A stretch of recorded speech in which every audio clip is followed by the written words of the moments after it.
Mais uma vez nos reunimos na presença do nosso Deus para meditarmos na Sua palavra. Queremos agradecer a Deus pela nossa vida. Eu louvo a Deus pela tua vida, pela tua família, e que você possa chamar os teus queridos, teus familiares, as crianças que de repente fazem parte da tua família para também fazerem parte desta mensagem. Que Deus possa cuidar dos seus queridos. Nós vamos orar ao Senhor, vamos clamar ao Senhor mais uma vez e que Deus possa ouvir a nossa oração. Se você tem algum pedido em especial, não importa quantos pedidos você possa ter, eu creio num Deus que pode responder todos os teus pedidos.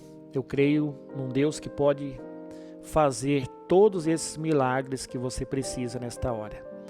Eu creio num Deus que pode fazer infinitamente mais do que tudo que nós pensamos ou pedimos a Ele. Se você crê nisso, e eu creio que você crê, vamos orar a Ele. Pai, diante do Senhor nós continuamos buscando a Tua face. Diante de Ti, Senhor, nós continuamos clamando, continuamos falando contigo, queremos buscar a Tua face a cada instante da nossa vida. E nesses dias que o Senhor tem nos alertado sobre as estratégias do inimigo para nos afastar de Ti, nós queremos aprender a estar próximo de Ti, queremos aprender a tirar tempo para o Senhor, nós queremos aprender a buscar a Tua face a cada instante. Senhor, que a Tua graça maravilhosa possa ser derramada sobre o nosso lar. Senhor, ajuda-nos a solucionar as dificuldades que nós temos vivido dentro da nossa família, dentro da nossa casa. Senhor, nos dá vitórias em nossos relacionamentos familiares. Senhor, nos dá vitória também naquelas dificuldades que nós temos no nosso trabalho. Senhor, ajuda-nos a equacionar tudo isso para que nós possamos viver a bonança do Senhor sobre a nossa vida, para que nós possamos viver a plenitude da alegria, da paz, do amor, que são frutos do Espírito Santo à nossa vida. Senhor, sabemos que a Tua graça maravilhosa, ela é derramada sobre nós e queremos que essa graça, ela permaneça e ela seja estendida às pessoas que conviverem conosco. Pai, nós Te agradecemos porque o Senhor tem sido maravilhoso e nós Te pedimos perdão por não ter dado o devido valor a Ti, por ter desprezado as coisas do Senhor, ter buscado os nossos prazeres em detrimento da Tua vontade.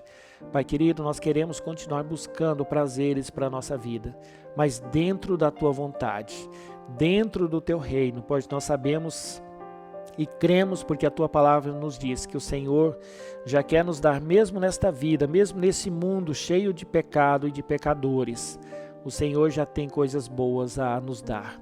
O Senhor já quer demonstrar que aqui o Senhor tem maravilhas para nós na eternidade, mas que o Senhor quer suprir a nossa vida aqui e nós possamos ter uma antecipação de algumas bênçãos, de algumas maravilhas que nós teremos na vida eterna. Senhor, nós queremos ter o maior presente de todos que o Senhor pode conceder a cada um de nós, que é a salvação eterna. E o Senhor tem nos mostrado o caminho. Teu Filho Jesus, quando Ele diz, eu sou o caminho, a verdade e a vida, ninguém vai ao Pai senão por mim. Senhor Jesus, sabemos que Tu és um caminho verdadeiro, e nós queremos continuar nesse caminho.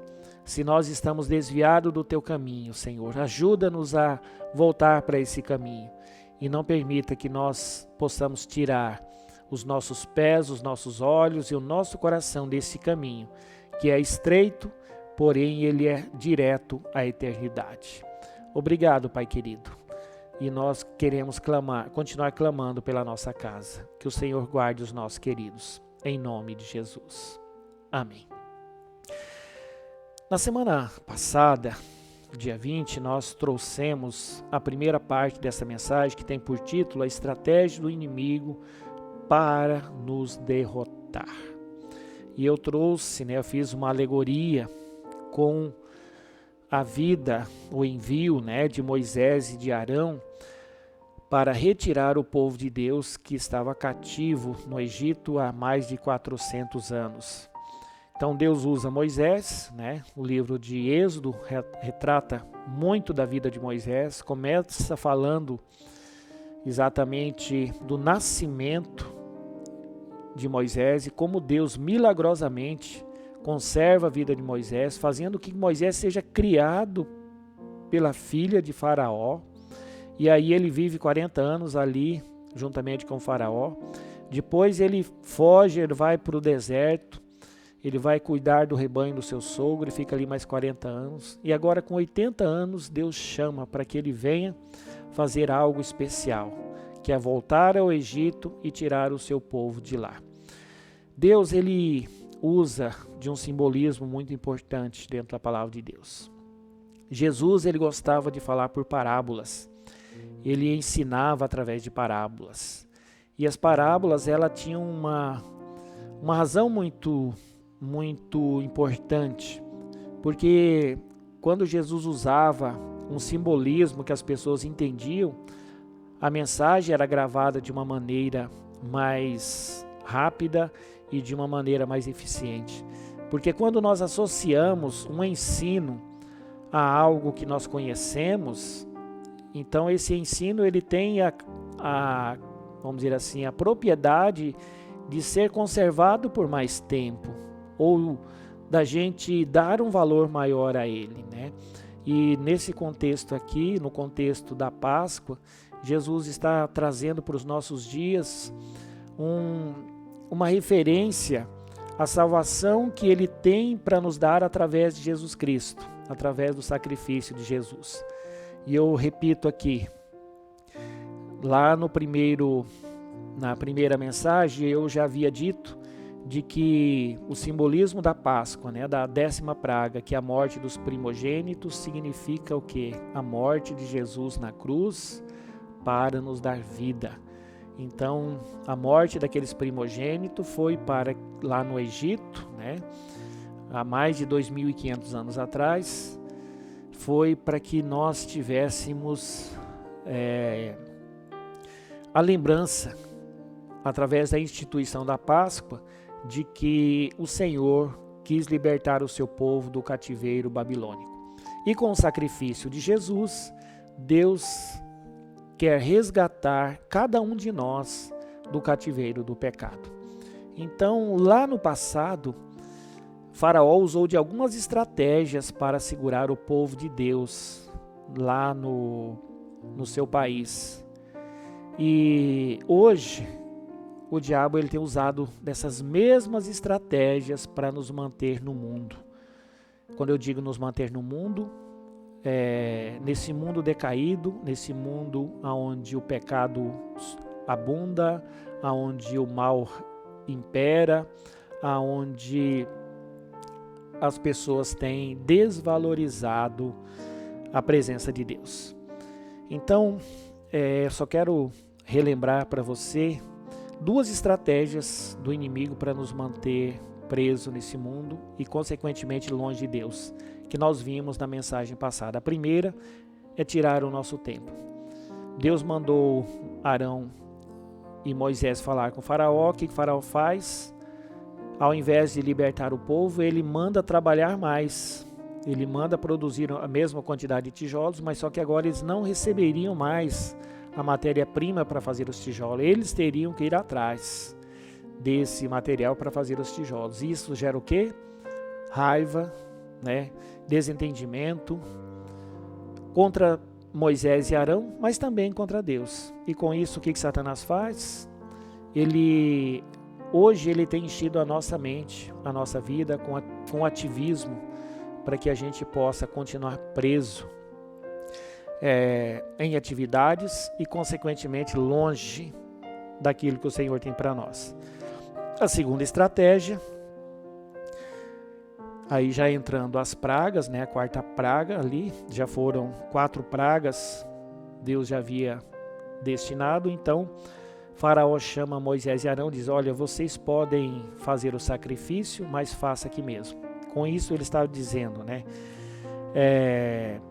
você pode fazer o teu sacrifício, mas faça na minha frente. Ele está dizendo, olha, você pode servir o seu Deus, mas sirva também a mim.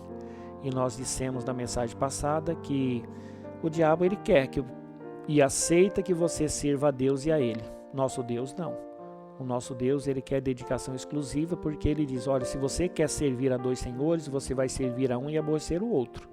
Né? Jesus fala isso lá no Sermão do Monte, né, para cada um de nós. E aí eu quero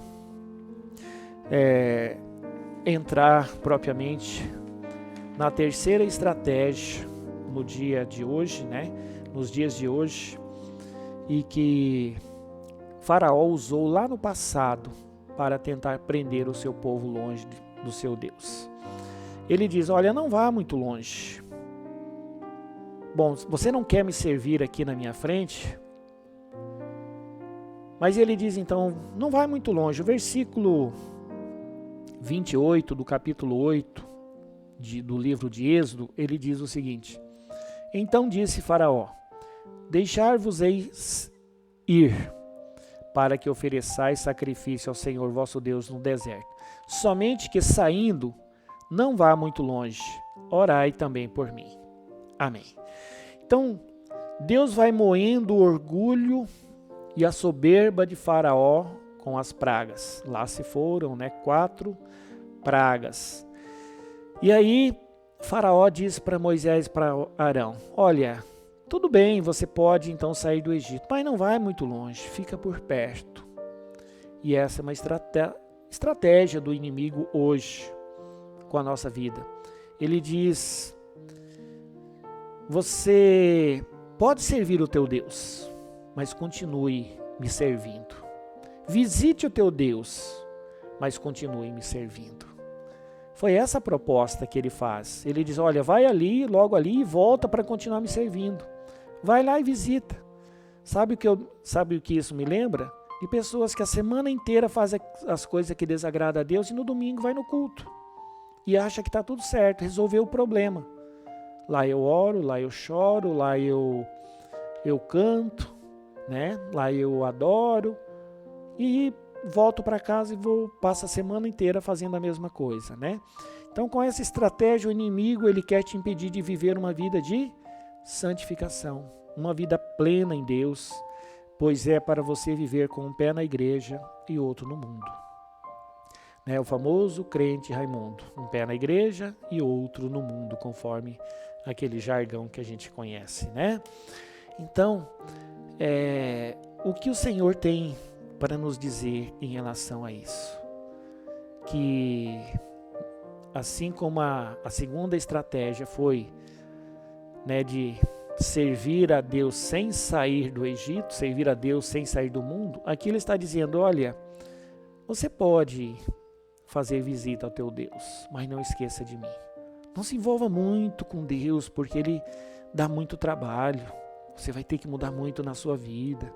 Você vai ter que deixar de fazer muitas coisas prazerosas. Olha, eu tenho tanta coisa boa para te dar. Queridos, quanto engano em tudo isso, né? Quanto engano em tudo isso, né?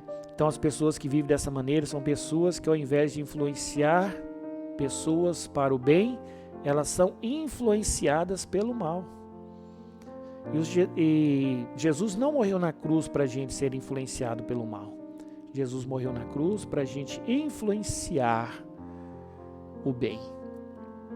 Para que eu e você possamos ser propagadores de coisas boas, né? Então, essas pessoas que dançam conforme a música, né? Elas vivem uma vida de mornidão espiritual. Tem uma frase de John Wesley que diz que a conversão tira o cristão do mundo, mas a santificação tira o mundo do cristão. Você entendeu o que John Wesley queria dizer? Que quando a gente se converte, a gente diz um não para o mundo e sim para Deus. Mas se a gente não buscar a santificação, o mundo vai voltar e vai tomar o lugar de Deus. Agora, quando eu me converto e eu busco a santificação, então, através da santificação, o mundo sai da nossa vida. O que é o mundo aqui? as coisas que nos levam a pecar. Aquelas coisas prazerosas que o inimigo coloca diante de nós e que nos leva a nos afastar de Deus, né? Então essa estratégia é para que você se contente em seguir Jesus de longe, não se aproximando, não ter intimidade com Ele. O inimigo diz, olha, visite o teu Deus, vai lá na casa dele, mostre para as pessoas que você está lá, mas durante a semana continua me servindo. Sabe o que Deus diz para nós? Engano. Isso não pode continuar acontecendo. Queridos, como é ruim quando a gente descobre isso. Como é ruim, queridos. Nós precisamos nos arrepender. Então nós temos uma outra estratégia. A quarta estratégia que nós descobrimos aqui está lá em Êxodo capítulo 10. Do versículo 7 em diante. E aí é o contexto da oitava praga. Nós tivemos a primeira, as águas se transformando em sangue. A segunda praga foi rãs, a terceira piolho, a quarta mosca. A segunda foi peste, a quinta foi peste dos animais. A sexta foi úlceras, né, doenças na pele. A sétima foi chuvas de pedra. E a oitava agora é o quê? Gafanhotos. Cada uma das pragas maior do que a outra, né? Então, a quarta estratégia de Faraó para tentar manter o povo de Deus cativo, escravo, diz, você pode ir, mas a sua família não.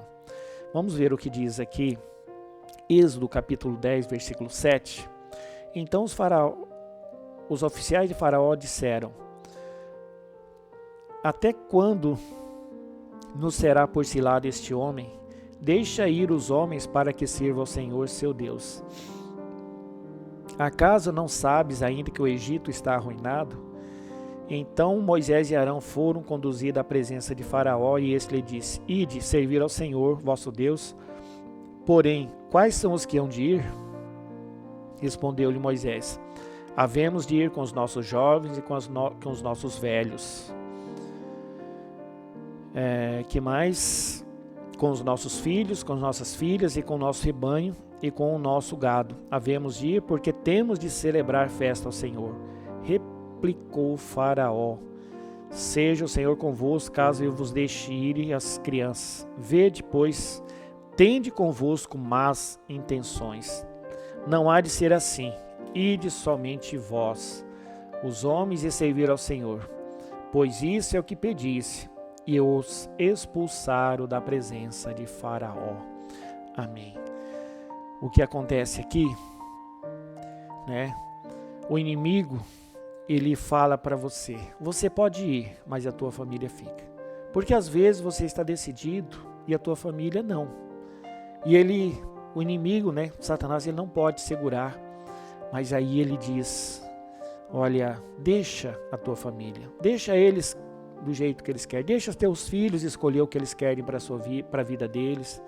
Deixa seus netos escolher o que eles querem para a vida deles. Deixa eles escolher os deuses deles. Deixa para lá, o que importa é a tua salvação. Isso é engano, né? Então, com essa estratégia, o inimigo quer impedir que toda a família sirva ao Senhor. Qual que é a referência que nós temos na palavra de Deus sobre isso? Josué, sucessor de Moisés, que diz, né, lá em Josué 24:15, eu e minha casa serviremos ao Senhor. Olha que coisa maravilhosa. Eu e minha casa serviremos ao Senhor. Quando o Senhor quer servir, quer entrar, quer tomar conta da nossa casa, Ele não quer apenas uma pessoa, Ele quer toda a nossa família. Ele quer toda a nossa casa. E aqui no Antigo Testamento, quando fala toda a casa, Ele está falando até das pessoas que trabalham, do estrangeiro que está ali, das pessoas que de uma maneira ou de outra depende daquele teto. Então, aquelas pessoas que dependem de nós, é nossa obrigação, é nossa responsabilidade anunciar o reino de Deus, né? E aí nós vamos para a nona praga, que foram as trevas. Diz o texto que as trevas tão densas que as pessoas podiam apalpar e que por 3 dias ninguém conseguia levantar ninguém saiu do lugar, né? Então, isso nos mostra algo importante aqui.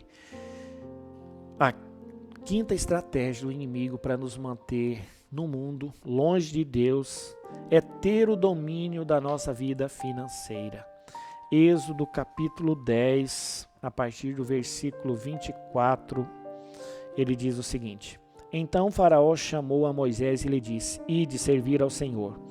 Fiquem somente os vossos rebanhos e o vosso gado, e as vossas crianças irão também convosco. Respondeu Moisés: Também tu nos tens de dar em nossas mãos sacrifícios e holocaustos que ofereçamos ao Senhor nosso Deus. E também os nossos rebanhos irão conosco, nem uma unha ficará, pois deles havemos de tomar para servir ao Senhor nosso Deus, e não sabemos com que havemos de servir ao Senhor até que cheguemos lá. Amém. Então, mais uma estratégia que o inimigo tem é ter o domínio da nossa vida financeira, ter o domínio dos nossos bens. Olha, você pode servir a Deus, mas deixa os seus bens comigo. Sirva o teu Deus apenas com a tua cara e deixa o teu patrimônio nas minhas mãos, né? Então o inimigo, ele vê que está perdendo, então ele fala que Moisés poderia levar a família, mas ele queria dizer o seguinte: você pode ir à igreja, mas deixa o seu dinheiro comigo. Quantas pessoas hoje têm dificuldade de contribuir na casa de Deus? Quantas pessoas hoje têm dificuldade de ajudar alguém que passa necessidade? Por quê? Porque é Satanás que domina o seu dinheiro. A sua riqueza ou a sua pobreza, vamos dizer assim, conforme a Bíblia diz, ela está nas mãos do inimigo. A sua vida pode até estar diante de Deus, mas os seus bens estão na mão do inimigo. E como que alguém pode viver desse jeito? Como é que essa casa ela pode viver, né? Então, com essa estratégia, Satanás ele quer ter o domínio das nossas finanças, quer nos tornar avarentos. E é esse o grande mal do nosso tempo. Por que as pessoas estão correndo atrás de muitas coisas? Porque elas querem ganhar mais. A ganância tem dirigido a vida das pessoas. Quantas pessoas que às vezes não falta um culto, mas se depender de R$1 dela, de R$10 dela, a igreja fecha. As portas da igreja fecham. Se depender, né, de 1 quilo de alimento, pessoas vão morrer de fome, porque ela não vai ajudar, porque ela se tornou avarenta. Se depender de servir ao Senhor por um dia, ela não vai, porque de repente é o dia de ganhar dinheiro, é o dia de ganhar mais dinheiro. E sabe qual que é uma das características dessas pessoas? É que ela não se importa em trabalhar em qualquer dia da semana. Não tem o dia do Senhor, não tem o dia do descanso, não tem o dia da família, só tem o dia de ganhar dinheiro. Todo dia é dia para ganhar dinheiro, né? Eu quero citar uma frase de John Rockefeller. Rockefeller foi o primeiro bilionário da história norte-americana, né? Ele disse que o homem mais pobre que conheço é aquele que só possui dinheiro. Olha o peso dessa frase. O homem mais pobre, que conheço é aquele que só tem dinheiro. Queridos, ter dinheiro não é nada. Ter dinheiro e não saber usar, ter dinheiro e não saber gastar, não vale nada. Por isso o Senhor diz para nós: se você quer que eu domine sobre a tua vida, se você permite eu ser Senhor da tua vida, deixa eu ser Senhor também dos seus bens. Me honre com os teus bens, porque às vezes é fácil eu honrar a Deus e dizer: Senhor, eu te amo acima de todas as coisas, mas eu não faço nada, eu não invisto nada no reino de Deus. Eu não tenho prazer em dar uma oferta, eu não tenho prazer em devolver o meu dízimo, eu não tenho prazer em contribuir com a minha igreja, porque eu quero ajuntar dinheiro, quero gastar dinheiro, porque eu quero tirar férias, porque eu quero comprar uma casa nova, porque eu quero ter muitos bens. Queridos, isto é avareza.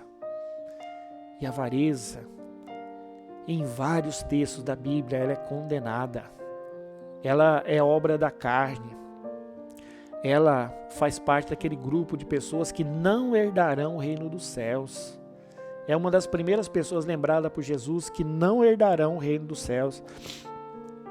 Ela é pior do que a pessoa gananciosa, porque o avarento, ele quer tudo para ela. O ganancioso quer ter as coisas, mas o avarento, além dele querer tudo para ele não quer gastar nem com ele próprio, né? Há muitas pessoas vivendo miseravelmente em berço de ouro e muitas pessoas vivendo maravilhosamente bem, não tendo nada, morando num casebre. Olha a diferença, queridos.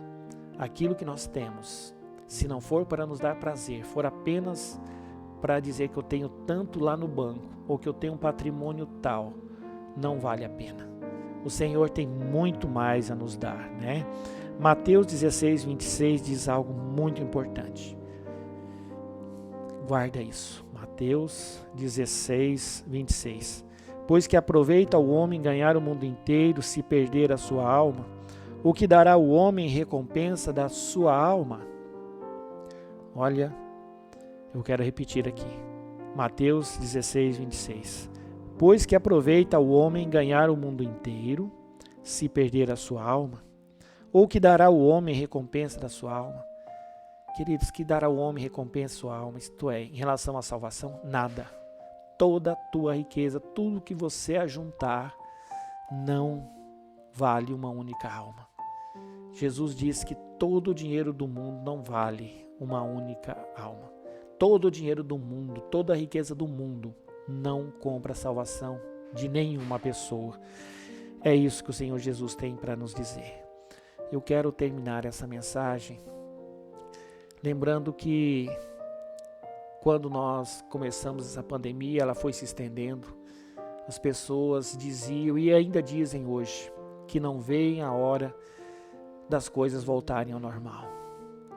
E eu gostaria de dizer, talvez sem medo de errar, tem coisas que não vai voltar a ser como antes.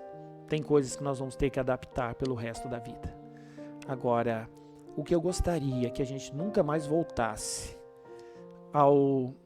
a ter como normal esse estilo de vida que nós vivíamos antes da pandemia, que alguns têm teimado em viver agora, que nós estamos do meio para o final desta pandemia, que é não ter tempo para Deus, que é servir a Deus e servir ao mundo, que é visitar Deus na casa de Deus, mas continuar servindo a Ele no seu mundo, é se contentar em ser salvo e não se preocupar com a sua família, é querer dizer, buscar a Deus, buscar a sua salvação, mas deixar os seus bens, seu dinheiro, seu salário na mão do diabo. Queridos, isso eu gostaria que nunca mais acontecesse. Porque não importa se temos muito ou pouco, tudo isso precisa honrar ao Senhor. Tudo isso precisa glorificar ao Senhor. O inimigo, ele pode usar de muitas estratégias para nos afastar de Deus. Mas Deus usou a estratégia mais infalível para nos reaproximar dele, que foi o sacrifício de Jesus lá na cruz do Calvário, para que todo aquele que nele crê não pereça, mas tenha vida eterna. O sacrifício de Jesus, o sangue de Jesus derramado na cruz trouxe vida e vida abundante. O sacrifício de Jesus não foi para a gente servir a Deus pela metade. Não foi para a gente servir a Deus e deixar os nossos bens de lado. O sacrifício de Jesus na cruz não foi para a gente ir à casa de Deus e o resto da semana continuar servindo ao mundo. Eu gostaria de orar nesse momento e eu convido você a refletir o que você tem feito da sua vida, o que você tem feito do seu tempo. Quais as estratégias que o mundo tem usado com eficácia na sua vida? Como você está em relação a esse tempo que Deus espera de nós? Tempo para orar, tempo para jejuar, tempo para vigiar. O Senhor, Ele coloca diante de cada um de nós várias possibilidades. E eu gostaria que você olhasse para a sua vida e que você pudesse ver o Senhor Jesus. Nós vemos que Faraó não conseguiu mais aprisionar o povo no Egito e o povo saiu na direção do Mar Vermelho. E quando o povo estava diante do Mar Vermelho, Faraó saiu furioso para destruir. mas Deus abriu um caminho no meio do mar. Eu acho que esse nome, Mar Vermelho, ele é muito simbólico. Esse mar vermelho simboliza o sangue de Jesus que foi derramado na cruz para que nós tivéssemos vida. Aquele povo iria morrer nas mãos do faraó. Ele ia perecer no mundo egípcio. Mas Deus abriu um caminho no mar vermelho para que o povo pudesse chegar à terra prometida. Jesus morreu na cruz para que nós pudéssemos ter vida e vida em abundância. Eu continuo dizendo, Jesus é o único caminho, única verdade para a vida eterna. Ninguém vai a Deus senão por Ele. Eu quero orar nesta hora e gostaria que você estivesse meditando quem tem sido prioridade na sua vida? Quem tem sido prioridade na sua vida? O que você tem feito? Tem agradado mais a Deus ou ao mundo? Olhe com sinceridade para dentro de cada um. Olhe para dentro de você com muita sinceridade nesta hora. Não precisa dizer para ninguém. Diga apenas para Deus. Se você crê que tem algo que precisa mudar na sua vida, em relação ao seu tempo, em relação às atividades que você tem feito, faça um compromisso com o Senhor nesta hora aí onde você está. E ore comigo. E permita o Senhor transformar nossa vida. Permita o Senhor transformar a tua vida e a minha vida. Senhor Jesus, nós ouvimos a Tua palavra e ela nos diz que o Senhor tem cuidado de nós. Ela tem dito que o Senhor, desde os tempos antigos, Ele tem preparado caminho, Senhor amado, para nós, mesmo que seja no deserto, mesmo que seja abrindo o Rio Jordão, mesmo que seja abrindo o Mar Vermelho, para que o Teu povo pudesse entrar na terra prometida. E mais à frente, a Tua palavra nos diz que o Teu Filho Jesus morreu na cruz para que nós pudéssemos entrar na eternidade junto contigo. E essa é a promessa última da Tua palavra, que nós possamos herdar a vida eterna, que nós deixemos de ser criaturas e nos tornemos filhos. Filhos é aquele que aceita ser Teu filho, Pai. Eu aceito, eu continuo querendo ser Teu filho. Pai querido, se alguém que nos ouve agora, que ouviu a Tua palavra, ele quer fazer um concerto contigo, que o Senhor possa tocar de uma maneira especial nesta vida, que o Senhor possa receber de uma maneira especial, que o Senhor possa transformar esta vida.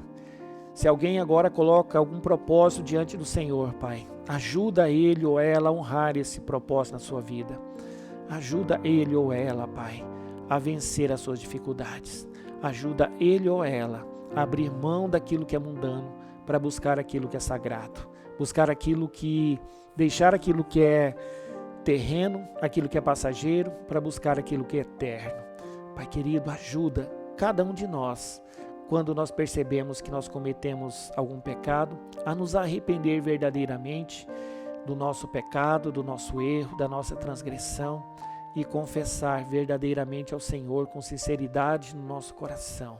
A Tua palavra diz que o Senhor não só perdoa, como o Senhor esquece o nosso pecado. Perdoa os nossos pecados.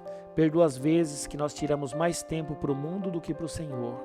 Perdoa as vezes que nós buscamos ao Senhor em Tua casa, mas servimos ao Senhor na nossa casa. Pai querido, tem misericórdia de nós. Tem misericórdia de nós quando nós servimos ao Senhor com a nossa vida, mas não servimos ao Senhor com os nossos bens. Quando nós não temos coragem de investir nenhum centavo na Tua obra, no Teu reino. Ajuda-nos a deixar de ser egoístas, avarentos, Pai, e que possamos ter prazer em contribuir e ofertar na Tua casa, em contribuir e ofertar para o Teu reino, porque sabemos que quanto mais nós investimos no Teu reino, mais o Senhor retorna para nós.